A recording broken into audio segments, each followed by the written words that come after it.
Unacademy. Let's crack it.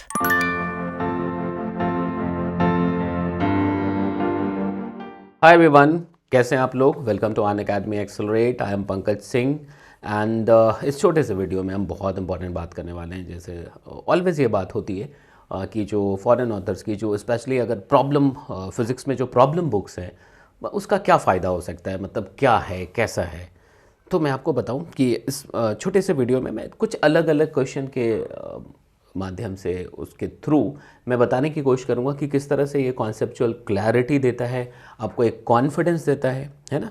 And जहाँ तक application की बात होती है और किसी भी सिचुएशन को क्रैक करने की बात होती है, जब भी आप प्रॉब्लम्स की बात करते हैं तो ऑलवेज ये बातें निकल के आती है ना, कि भाई there are two main components. जब भी हम जेई क्वेश्चन की बात करते हैं, है ना, कि भाई सबसे पहली चीज़ तो भी वो सिचुएशन क्रैक हो, कि भाई एक्चुअली वो मोशन कैसा होने वाला है, क्या होने वाला है, वो एक बार क्रैक हो। ठीक है, उसके बाद उसमें हम कॉन्सेप्ट क्या अप्लाई करते हैं। तो इन दोनों कंपोनेंट्स में एक्सपर्टीज़ गेन करने के लिए ये बुक्स बहुत फ़ायदेमंद हो सकता है। वैसे आप देखेंगे कि इसमें बहुत सारे सवाल आपको डिफरेंट स्टडी मटेरियल में मिल जाते हैं या डिफरेंट टेस्ट सीरीज़ में वहाँ से इंस्पायर्ड क्वेश्चन मिल जाते हैं, है ना। लेकिन फिर भी जो मेन सोर्स है वहाँ पे सॉल्व करने का अलग ही मज़ा है एंड एक अलग कॉन्फिडेंस मिलता है, एक अलग फ्लो मिलता है। तो मैं तो यही सजेस्ट करूंगा कि भाई आप अगर इन सभी बुक्स को करते हैं, एटलीस्ट सेलेक्टेड क्वेश्चन को करते हैं, तो जब आप स्टडी मटेरियल करते हो या टेस्ट सीरीज़ लिखते हो तो इसका बड़ा फ़ायदा मिल जाता है ना।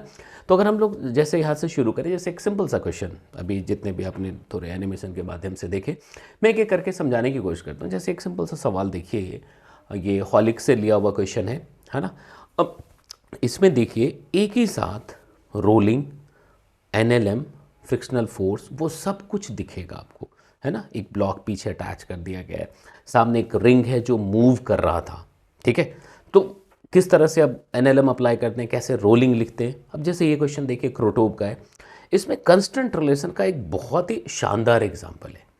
ठीक है, अगर हम कंस्टेंट रिलेशन की बात करें तो कंस्टेंट रिलेशन का एक बहुत ही बेहतरीन एग्जाम्पल इसमें है कि भाई किस तरह से आप देखेंगे पॉइंट A1 A2 A3 ये मूव कर रहा है along with all other points, है ना। तो देखेंगे कि भाई ठीक है, B1 की वेलोसिटी को A1 की वेलोसिटी से कैसे रिलेट कर सकते हैं, अलॉन्ग द रॉड कैसे हम कॉमन वेलोसिटी लिख सकते हैं। तो ये सारी बातें कहीं ना कहीं से आपको कॉन्फिडेंस देती है और आपके कॉन्सेप्ट में एक क्लैरिटी लाती है, जो बहुत ज़रूरी पार्ट होता है ना। तो अभी जैसे आपने देखा है कि हॉलिक्स का क्वेश्चन हो गया, है ना। फिर जैसे ये अभी दिखा तो ये क्रोटोव का सवाल है। अभी जैसे ये एक एग्जांपल ले लें तो ये बहुत सिंपल सवाल है काइनेमेटिक्स का। जो यूरोडोब में आप देखेंगे एक मोटर बोट है, राफ्ट है ना। ए से शुरू होता है, ए से शुरू होकर के कहीं जाता है, वापस मुड़ करके आता है, फिर बी को मिलता है 60 मिनट्स के बाद, जो भी है ना। तो इससे एक फुल क्लैरिटी आएगी क्योंकि आप सिचुएशन देखते हैं, क्वेश्चन को समझते हैं, है ना। फिर आप क्या कॉन्सेप्ट अप्लाई होगा वो लगाते हैं। ठीक है, और यही चीज़ चाहिए। तो अगर आप शुरुआत में जब भी कोई चैप्टर पढ़ते हो, उसके बाद HCV करने के बाद अगर कुछ ऐसे सवाल लगाते हैं तो डेफिनेटली आपके पास एक एक्स्ट्रा एज रहता है। ठीक है, अब देखिए फिर से एक ये हॉलिक्स का सवाल है। अब एक किसी हाइट से एक बॉल आता है, नई बात क्या दिखेगी, बॉल रोल करता हुआ आ रहा है। नॉर्मली ऐसा बड़ा आसान सवाल है कि भाई ठीक है, वहाँ से स्लाइड किया तो हम एनर्जी कंजर्वेशन लगाएंगे, काम बन जाएगा। तो यहाँ पे भी एनर्जी कंजर्वेशन से ही बनेगा, बट आप देखें कि जो बॉल है वो रोल करके आ रहा है। तो इस बात का हमें ख्याल रखना है कि अच्छा फ्रिक्शनल फोर्स का वर्क डन 0 है, तो फिर जब फाइनल काइनेटिक एनर्जी लिख रहे होंगे तो रोलिंग एनर्जी काइनेटिक एनर्जी भी होगी, उसके अकॉर्डिंग मैक्सिमम हाइट लिखना है ना। अब जैसे ये एक सवाल देखिए, तो यूरोडोब का सवाल है और बहुत सिंपल सा दिखता हुआ सवाल है, लेकिन यहाँ पे बड़े चालाकी से जो म्यू है वो वेरिएबल रख दिया गया है। ठीक है, म्यू की वैल्यू जो कोफिशिएंट ऑफ फ्रिक्शन है उसको देखो AX कर दिया गया है, मतलब डिस्टेंस के साथ वो चेंज कर रहा है। ठीक है, तो यहाँ पे आपका जो बेसिक अप्रोच है वो भी चेक होता है और कैसे आप कैलकुलस को फिजिक्स में यूज़ करते हैं वो भी होता है। तो मैं फिर से सजेस्ट यही करूँगा कि एटलीस्ट सेलेक्टेड क्वेश्चन जो इन बुक्स के हैं, वेदर इट इज़ क्रोटोव और यूरोडोब और हॉलिक्स, है ना, जो भी इस तरह के सब लिखते हैं, चाहे वो जॉन कालरा साहब की बुक हो, सेलेक्टेड क्वेश्चन जरूर करिए, है ना। अब जैसे ये सवाल देखेंगे, ये भी हॉलिक्स का ही है मेरे ख्याल से, है ना। इसमें देखो स्टैटिक फ्रिक्शन, अब इन दोनों इधर से फोर्स लगा है M और M, इन दोनों के बीच में भी फ्रिक्शनल फोर्स है एंड M इज रोलिंग। तो एम भाई स्फीयर रोल कर रहा है, अब स्फीयर और ब्लॉक के बीच में भी फ्रिक्शन दे रखा है ना, तो फिर वहाँ पे रोलिंग के कंडीशंस अप्लाई करने, तो आपको एक नया सिचुएशन मिलता है। तो कहते हैं ना, एक्साइटमेंट भी रहती है, क्यूरियोसिटी भी रहती है, और मज़ा आता है आपको ये सॉल्व करके, है ना।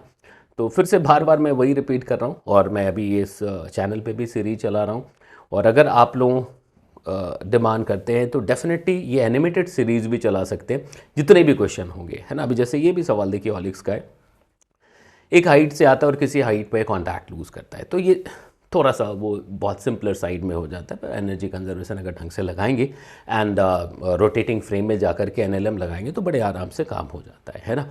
तो मैं अभी जो बात कर रहा था आपसे कि भी अगर आपको लगता है कि इस चीज़ का फ़ायदा हो सकता है, तो मैं जितने भी इंपॉर्टेंट क्वेश्चन है, आई हैव द एनिमेशन, हमने थोड़ा टाइम लेके वो तैयार कर लिया हुआ है। तो अगर आप कहेंगे तो ज़रूर मैं इंपॉर्टेंट क्वेश्चन को थ्रू द एनिमेशन अलग अलग छोटे छोटे 10 मिनट्स के वीडियो पे इस चैनल पे अपलोड कर दूंगा, है ना। ठीक है। अब कुछ बड़े आसान सवाल भी मिलते हैं आपको, जैसे आप ये क्वेश्चन देखेंगे तो ये बहुत नॉर्मल सा सवाल दिखेगा आपको जो ऑलिक्स का लिया हुआ है ना, कि एक ट्रॉली है, उसके अंदर ब्लॉक है और वो स्लाइड नहीं कर रहा है ना, या स्लाइड कर रहा है तो कितने एक्सेलरेशन से स्लाइड करेगा विद रिस्पेक्ट टू ट्रॉली, या कितनी देर बाद वो ट्रॉली से बाहर गिर जाएगा। तो ये सिंपल साइड पे क्वेश्चन होगा कि भाई हाँ ठीक है, अब ट्रॉली के फ्रेम में गए, ट्रॉली और ब्लॉक का आप एक्सेलरेशन निकाल लेते हो, और ट्रॉली के फ्रेम में ब्लॉक का एक्सेलरेशन निकाल के आप सिंपल काइनेमेटिक्स यूज़ करते हो। ठीक है। तो ये सिर्फ मैं बताने की कोशिश कर रहा था, स्पेशली इन मैकेनिक्स अगर आप देखेंगे तो हीरोडोप तो ज़रूर ही करना चाहिए, है ना। हाँ, बट इस चीज़ का ख्याल रखिए कि ज़्यादा टाइम वेस्ट ना हो जाए उसमें, है ना। टाइम का ख्याल रखते हुए करेंगे तो डेफिनेटली फ़ायदा मिलेगा। ठीक है। तो चलिए फिर आप एक बार शेयर लाइक ज़रूर कर दीजिएगा, मैंने अपनी तरफ से काफ़ी मेहनत की है इसमें, तो कुछ आपके कमेंट्स एंड लाइक ज़रूर एक्सपेक्ट करूँगा। ठीक है। Okay, thank you.